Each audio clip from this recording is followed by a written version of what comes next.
Hola, soy Lucía, la inteligencia artificial de la revista ¿Y ahora qué? Hoy te invito a escuchar a Ricardo Werth sobre la expansión de las grandes potencias en nuestra sección especiales. Vamos a los bifes. Bueno, en estas épocas nos preguntan mucho qué va a ocurrir con la guerra entre Rusia y Europa, entre China y Estados Unidos, y entonces uno se tiene que preguntar qué pasa con la superpotencia, cuál es el alcance, a dónde quieren llegar finalmente entre todos sus acciones. Bueno, para eso tenemos que recurrir a los clásicos de la geopolítica, que son los autores que nos han explicado prácticamente la historia de la humanidad.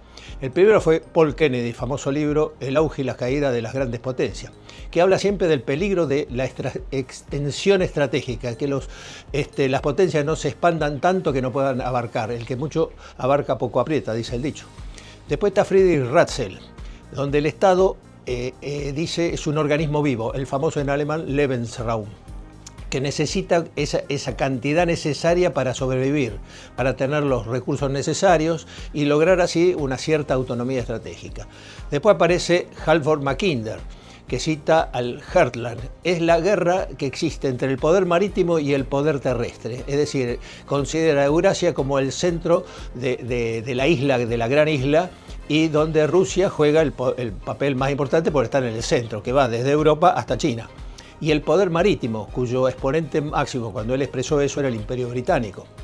También habla de que hay que controlar los espacios claves, porque si no se tienen los recursos necesarios tampoco se puede sobrevivir. Finalmente tenemos a Jared Diamond, un geógrafo y antropólogo norteamericano, que escribió un buen libro, Colapso, que indica que un grave error siempre es expandirse hacia terrenos poco fértiles, donde no haya recursos, donde haya climas hostiles. Y finalmente tenemos a un destacado historiador musulmán, Ibn Khaldun, geógrafo, demógrafo, filósofo, nacido en Túnez allá por el siglo XIV, que introdujo un concepto muy actual. Explicó que los imperios se expanden hasta que haya una coherencia, mientras mantenga la coherencia interna o cohesión social y solidaridad del grupo. Es la teoría del Asabiyah. Cuando un imperio se sienta en el lujo, después se relaja y entonces sus dirigentes se vuelven corruptos, se vuelven débiles, y por lo tanto la cohesión se debilita, se distancian del pueblo, por lo tanto, y eso ya entra en una fase, como ocurrió con Roma, donde otros grupos que tienen una sabiduría más fuerte, o sea, una cohesión más fuerte, los van venciendo. El ejemplo clásico ha sido el Imperio Romano, que ha caído por varios motivos. El clásico problema económico, la pérdida de ingresos, la inflación, la falta de mano de obra esclava, la inestabilidad política interna, hubo muchas peleas, se recuerdan algunas en las televisiones y en las películas, la corrupción interna, la división entre el imperio de Oriente y Occidente, la crisis militar, porque los militares no querían pelear, ya entonces había falta de disciplina y tuvieron que reclutar extranjeros que no tenían ninguna lealtad hacia la metrópoli, a Roma, y bueno, esos fueron los bárbaros que invadieron también desde el norte, y todos los factores sociales referidos a toda la situación, que era la moral cívica se caía, la brecha entre rico y pobre traía problemas, la pérdida de la población por epidemia y el resquebrajamiento de la cohesión social. Bien. Dicho esto evidentemente han explicado todo y con estos conceptos vamos a tratar de ver qué pasa con Europa, Estados Unidos, Rusia, etc. Bueno, Europa viene de haber perdido su guerra civil. La guerra civil fue la Segunda Guerra Mundial, se pelearon unos contra otros dentro del mismo Europa y fue ocupada por Rusia, la Unión Soviética, y por Estados Unidos, que sentaron sus militares en todos esos territorios.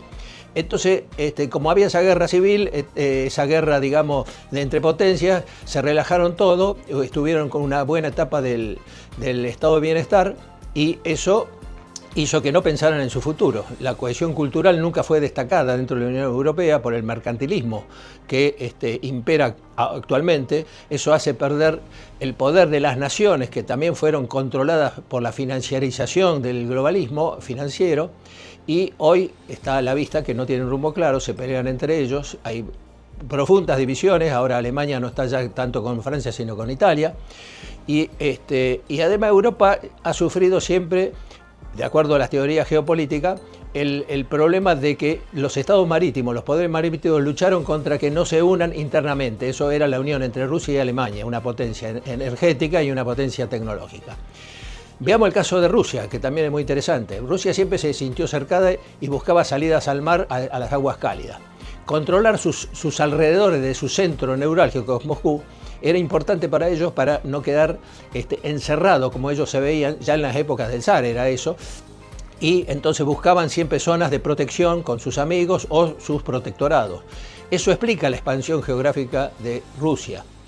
Entonces, al tener una dimensión que va desde Europa hasta Vladivostok, en el extremo oriental, digamos, de Asia, hizo que ese territorio tan extenso, fuera difícil de controlar, y por lo tanto hubo que hacer muchas inversiones de caminos, de infraestructura, y también en el aspecto militar. Y entonces, si todo eso le resta potencia para actualizar su industria, su tecnología, terminó implosionando en 1989. Con lo cual tuvo que ceder mucho control de su espacio vital, o sea, perdió muchos de sus amigos que estaban alrededor y de el control que tenían sobre muchas de las naciones periféricas. Esto, digamos, empieza a retomar, digamos, cierta iniciativa de volver a su viejo Lebensraum que pudiera controlar con Putin, allá por los 2000. Ahora bien, no la tiene toda consigo. Ucrania todavía no pudo ser vencida por los rusos, y por eso es extraño que se alegue que Rusia sea un peligro para Europa, porque evidentemente no puede ni controlar Ucrania. Bien, para ir yendo a la potencia más importante actual, Estados Unidos. Estados Unidos, como usted recuerda, fue una pequeña colonia holandesa, inglesa en su gran mayoría inicial, y después se expandió del norte al sur y de este a oeste. ¿Qué hizo? Conquistó, hizo guerras, anexó, compró tanto a México, España, Francia, Rusia, en fin. Hizo todo lo posible y quedó prácticamente extendido de norte a sur y de este a oeste en todo el territorio norteamericano, con salida a los dos océanos, lo cual tiene una importancia estratégica fundamental. Pero además, después de la Segunda Guerra Mundial, actuó como protector, o hizo de Europa un protectorado, y del Oriente Lejano también. Japón y Corea del Sur fueron protegidos por los Estados Unidos. Bien, entonces, si esta es la expansión tan grande que hablan los geopolíticos, ha llegado un momento en que las cosas se le han complicado y no puede financiar todo eso. Por eso quiere que la financiación de la seguridad militar en Europa la hagan los europeos, y lo mismo dice con Japón y Corea del Sur. Ahora bien, si analizamos las guerras en que intervino, digamos, últimamente Estados Unidos, todas están referidas, por lo menos estoy hablando de las últimas décadas, todas están referidas al petróleo. Medio Oriente, Irak, Irán, Arabia Saudita, y ahora Venezuela, y ahora también están atrás de Irán, nuevamente. ¿Cómo se explica esto? Porque tiene que haber alguna lógica. Estados Unidos consume 22 barriles de productos petrolíferos por cápita por año. Es una cifra enorme, digamos. El promedio mundial es de 5 más o menos. China tiene 8, India 1,5, Alemania 9, Rusia 10, Brasil 6, en fin, son otros números. Ahora, se explica por su enorme territorio, con ciudades extensas, baja densidad en las ciudades, digamos, la mayoría de las ciudades, no las que están en la costa, que son 2 o 3 que son muy densas, pero son pocas. Zonas residenciales están separadas de los centros productivos, o sea, la gente tiene que ir a trabajar. Todo el diseño, toda la arquitectura de movilidad de Estados Unidos fue diseñada para el uso de automóviles y de camiones. Entonces hay una estrecha ligazón cultural de su pueblo con el petróleo, con la movilidad estructurada como está. Y como todos sabemos, las culturas no se cambian tan fácilmente. El petróleo sí o sí está ligado a la esencia misma del norteamericano medio. Estados Unidos, fíjense, tiene redes ferroviarias muy pobres, muy marginales para algunas cosas, y antiguas. No existe el tren bala, cosa notable. En Asia, Japón, China y otros países, en Europa existe el equivalente al tren bala, digamos, el tren de ultra rápido. En Estados Unidos eso no lo tiene. No es de casualidad. Es porque es muy difícil para ellos reconvertir, digamos, la estructura, la arquitectura del transporte público. Además hay otro problema que es cultural, que es la gente cree, o sea, que ir en buses o ir en trenes tiene un estatus social inferior al uso del automóvil. Simplemente es así, la gente dice, no, eso es para los pobres. Entonces esa pérdida simbólica del estatus no les gusta al pueblo norteamericano, y por eso Estados Unidos se aferra, digamos, al petróleo. ¿Qué hizo previamente a la etapa actual? Desarrolló la industria del shale oil, o sea, el petróleo de esquisto. Obviamente extraer ese petróleo, que acá lo tenemos en Vaca Muerta, tiene un costo más alto que el convencional porque requiere constantes perforaciones, inversiones permanentes y siempre que haya un crédito barato. Si el precio internacional baja de $50, empieza a complicarse el shale. Eso es importante para saber para los argentinos, que nos basamos todo en nuestro futuro en Vaca Muerta. Entonces Estados Unidos, dada esa dependencia cultural de su pueblo con el petróleo, busca controlar siempre la fuente de petróleo, no importa el precio. Pero porque de ninguna manera, por mucho tiempo más, no va a poder reducir el consumo sin una crisis social. No puede sostenerse tampoco la realidad de lo que maneja, digamos, si los precios son muy altos o muy bajos. Porque si baja de 50, porque hay una sobreproducción, también tiene problemas porque está produciendo a ese nivel de costo. Y entonces Estados Unidos necesita controlar todo producción de petróleo en el mundo para tener una influencia sobre el precio del mercado. Este problema es lo que estamos viendo ahora con Trump. Trata de mitigar toda esta situación interviniendo directamente, sin reglas, en los lugares donde hay petróleo. Y además, obviamente, tiene un colateral que son los recursos estratégicos derivados de las tierras raras y otros minerales, pero va de suyo y va de la mano que va junto. Entonces yo lo interpreto ya no lo que hace Trump como una clásica expansión del imperio, porque tenga ganas, sino como una lógica de supervivencia, que necesita estar seguro de tener provisión por muchas décadas de petróleo de cualquier lugar del mundo. Bien. Dicho esto, como está Estados Unidos, vamos a ver qué pasa con China. China, después de su revolución cultural, de Mao y de la presencia de Deng Xiaoping, ha tenido, y casi siempre lo ha tenido, una fuerte Azerbaiyán, o sea, esa cohesión interna ha sido muy fuerte desde la época imperial.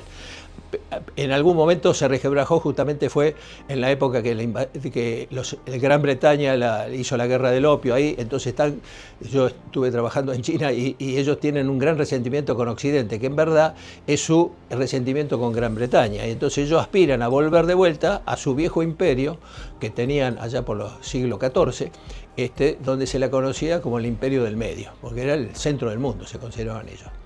Bueno, entonces, pero su estrategia es industrial comercial, como lo ha hecho Gran Bretaña en sus buenas épocas. Entonces crean múltiples corredores de comercio, de industria, de venta de su producto, que es lo que se conoce por el nombre de Ruta de la Seda. Hay muchas, no hay una sola.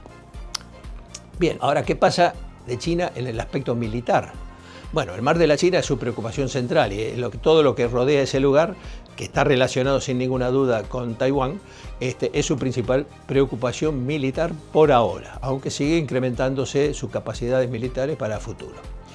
Pero tiene una preocupación grande, porque todo su desarrollo industrial está basado en la alta población que tiene, pero tiene un problema actual que es su rápido decrecimiento, o sea, está perdiendo población bien fuertemente, por otro lado.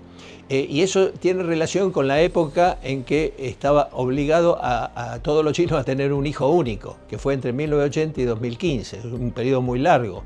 Es lo que se conoce en esa época como el síndrome del pequeño emperador, que fueron criados esos hijos digamos, muy protegidos y con muchos problemas, digamos, psicológicos, de relacionamiento, o sea, son indiferentes a sus vecinos, por ejemplo, cosa que no ocurría milenariamente. Eso trae un desequilibrio, digamos, un declive de la fuerza laboral, además, y China no quiere importar fuerza laboral del exterior, y todo eso va a afectar la cohesión social. Se habla mucho de la tecnología china, de que eso es un problema, digamos, que funciona bien y que los autos eléctricos, digamos, son la potencia del mundo, lo cual es cierto, pero también ellos han resuelto con eso un problema especial que tienen, que es la contaminación de las grandes ciudades, porque ahí hay poblaciones de alta densidad. Y entonces ahora sí, tienen las grandes ciudades un poco sin tanto smog y con mucho menos problemas que antes. Pero también lo usan como marketing eso, porque ¿qué quieren exportar? Autos eléctricos, tienen diezmada la industria de autos eléctricos de Europa y de otros países, y también exportan sus molinos eólicos, digamos, para que los otros también produzcan energía no contaminante. Pero todo esto está basado en la sobreproducción de acero, tema que conocemos acá por los recientes acontecimientos de alguna licitación que ha perdido la principal industria de acero del país. Bien, entonces ellos tienen un consumo per cápita bajo de petróleo, porque tienen una densidad muy alta, hay una gran cultura ferroviaria desde época inmemorial de todo el siglo pasado, tenían ferrocarril por todos lados, el uso masivo de transporte público y la masiva movilidad en dos ruedas. Si uno va a China va a observar, no por ahí en las muy grandes ciudades, un poco menos ahora, pero en todo el resto de las ciudades y pueblos de China, las motos y bicicletas eléctricas son como nubes que van avanzando por las calles. Y también ahora están electrificando el transporte urbano, o sea que también los buses y algunos de los trenes que de corto trayecto también son eléctricos. Pero obviamente el tema energético siempre va a ser de importancia estratégica en cualquier lugar del mundo y por lo tanto en China también. Como hay un conflicto ahora entre Estados Unidos e Irán, que su naturaleza está poco clara, si es por el tema del petróleo, no olvidemos que Irán es un gran proveedor de China, creo que llega al 14% de todas las importaciones de China vienen de Irán, o es por el tema de los misiles y el problema atómico, donde ahí ya interviene Israel, influenciando sobre Estados Unidos para resolver esa cuestión. Vamos a ver, no tenemos claro. En resumen, conflictos tienen todos, conflictos de toda índole, nadie, ni las grandes potencias están seguros de todas sus cosas, tienen problemas todos y en verdad yo creo que ni están buscando un nuevo orden, están tratando de evitar que lo que tienen no se derrumbe en forma incontrolable, digamos, porque obviamente las grandes potencias tienen capacidad para pronosticar y para programar lo que va a ocurrir dentro de una década. Pero en resumen están moviéndose de una forma brusca, casi todos, no solo Estados Unidos, y en verdad ¿a quién afecta todo eso? O sea, el costo de los problemas de ellos se desplazan hacia las periferias, y ese es el problema que de los países más débiles es la consecuencia de esta expansión o no expansión de las grandes potencias. Ese es precisamente nuestro problema, nosotros somos un país débil. En cambio, algunos países, que son las potencias intermedias, tienen un poco más estructurado sus proyectos y por lo tanto las condiciones de negociación que tengan con las grandes potencias va a ser mucho más efectiva. Bueno, espero haberle dado un panorama de la gran incertidumbre mundial y que podamos resolver nuestro problema fundamentalmente, que es tratar de tener un proyecto propio y de alguna manera empezar a atajar los problemas que se nos vienen uno tras otro encima.